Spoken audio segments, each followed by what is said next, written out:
ნადინი დაბადებიდან ვერ ხედავს. ქუჩის გადაკვეთისას უმეტესად სხვისი დახმარება სჭირდება, მაგრამ სამსახურში მისული მათ ხანდახან თავად აგნებინებს გზას. დანლონ ვაღანუს სიბნელეში ლონდონის ერთ-ერთი პოპულარული რესტორანია. სასადილო დარბაზში კლიენტები ჯაჭვისებურად ერთმანეთზე გადაბმულნი შედიან. შენს წინ მიმოვალს თუ დაკარგავ ნიშნავს, რომ გზაც დაკარგე, წინ სრული სიბნელეა. ოფიციანტები აქ უსინათლოები არიან. I'm sharing my everyday life with complete strangers, at least for an hour and a half. So I feel honoured. Take some people in and they're afraid.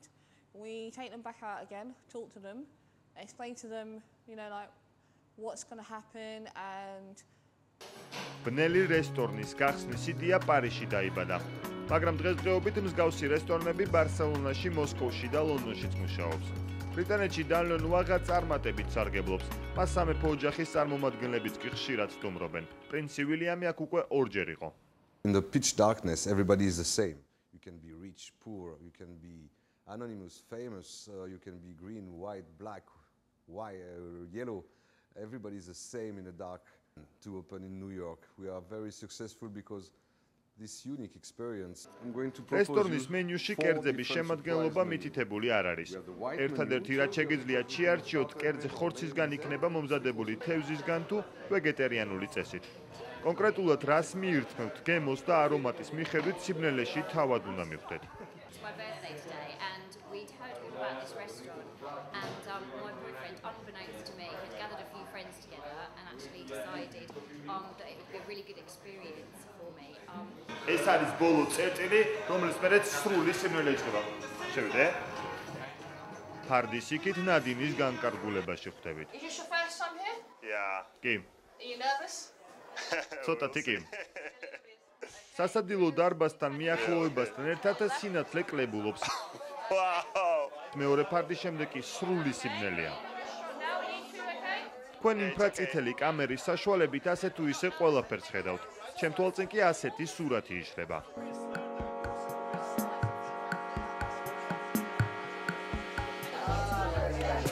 ჯობია ინფრაწითელ განათებას დაგიბრუნებ.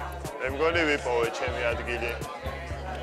საკუთარი სკამის პოვნის შემდეგ მეგობრის ადგილმდებარეობა უნდა გაიგო და გაერკვე მაგიდაზე რას ადრევს.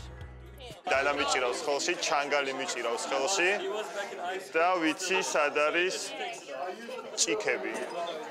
აქ ყველაფერს საკუთარი წესები აქვს. მაგალითად ღვინის დასხმისას თითი უნდა გამოიყენო, სასმელი რომ არ გადმოგეყვაროს. გაგვიმარჯოს. ვერ არის. თავარი გამოცდა კერძის მორთმევის შემდეგ იწყება. ჩვენ ავირჩიეთ სიურპრიზი მენიუ, ანუ წარმოდგენა არა მაქვს მართლა რა არის ჩემ თევზზე. ჩემი აზრით, აქ არის თევზიც, აქ არის ღორის ხორციც და აგრეთვე საქონლის ხორციც. მართალი ვარ თუ არა, ამას თქვენ ჩემზე კარგად ხედავთ.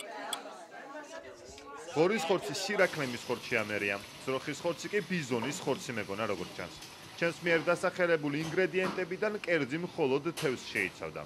შებზარეული დინო მრავალფეროვან კერძებს ამზადებს. სიბნელეში გემოთი და არომატით საჭმლის შემადგენლობის გამოცნობა კლიენტების მთავარი გართობაა. Bison meat is going to be ostrich and swordfish marseillaise. Served with and we care about how it looks like. It's part of our job, it's part of our life. სიბნელეში კიდევ ერთი გართობა სრულიად უცნობი მეზობლების გაცნობა და მათი გარეგნობის გამოცნობაა. ვერონიკა. Okay. მე სანდრო მქვია. ვერონიკას სიმაღლესთან დაკავშირებით კარგი ინტუიცია აღმოაჩნდა, მაგრამ სამწუხაროდ არასწორად ჩემ თმასთან მიმართებაში. I have a feeling you are very tall. Tall, really? You have a dark hair. I don't have a hair. მას საერთოდ არ გამაჩნია სამწუხაროდ. But you used to have a dark hair. Yeah. კი. შემდეგი ამოცანა ჩვენთან დესერტის სახით მოვიდა. Is it chocolate? I can't take. შოკოლადია? I don't know how to მე ვერ ხვდები როგორ ავიღო. Oh. გავიჭირე. სადილი დაახლოებით 1 საათი გრძელდება. დესერტის დაგემოვნების შემდეგ დარბაზში სტუმრების ახალმა ნაკადმა დაიწყო შემოსვლა. ესე საინტერესო და უცნაურად ბოლოს დრო როდის გავატარე არც მახსოვს, მაგრამ სიმართლე გითხრათ ამ ფარდას მეორე მხრიდან რომ უახლოვდებოდი და რომ ვიცოდი რომ აქეთ სინათლე მელის ძალიან მიხაროდა.